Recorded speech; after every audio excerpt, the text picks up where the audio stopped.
एक बार राजा भोज अपने प्रिय मंत्री के साथ कहीं सफर कर रहे थे। इस सफर के दौरान वे एक जंगल से गुजरे जिसके पास कई सारे खेत थे और एक खेत के पास एक किसान जमीन पर ही बिना कुछ बिछाए बड़े आराम से सो रहा था। उस किसान को इतनी शांति से सोते हुए देखकर राजा भोज बड़े आश्चर्यचकित हुए और वहीं ठहर कर उस किसान को ध्यान से देखने लगे।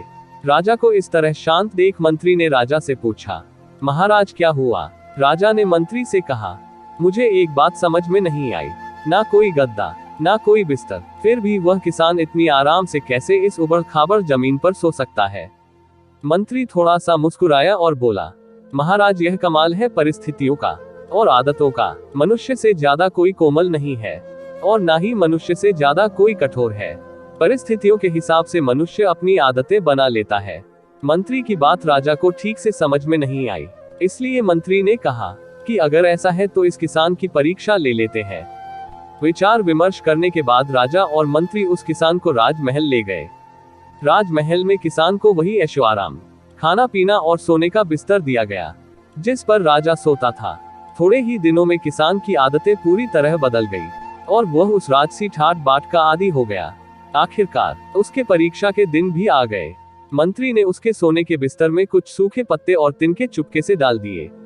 किसान जब उस बिस्तर पर सोने गया तो राजा और मंत्री चुपके से उस पर नजर रखने लगे।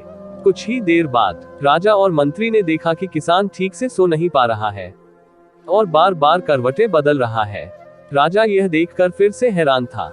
मंत्री ने राजा से कहा, देखिए महाराज, मैं यही आपको समझाना चाहता था कि जो किसान पहले मिट्टी कंकर पर बड़े आराम से सो जाया करता था, अब उसकी आदतें बदलने के बाद उसे सूखे पत्ते और तिनके भी सोने नहीं दे रहे हैं। भाइयों और बहनों, यह कहानी हमें एक बहुमूल्य सीख देती है कि जीवन में चाहे जैसी परिस्थितियां आ जाए, हमें उनसे लड़ते रहना चाहिए, क्योंकि मनुष्य का स्वभाव ही ऐसा है कि वह हर परिस्थिति के अनुसार अपने आप को ढाल सकता है और बुरे से बुरा समय भी बड़े आसानी से निकल सकता है। ऐसी ही और भी प्रेरणादायक और रोचक कहानियां सुनने के लिए अभी सब्सक्राइब करें प्रेरणा टीवी को, ताकि वीडियो की नोटिफिकेशन पहुंचे आप तक सबसे पहले। धन्यवाद।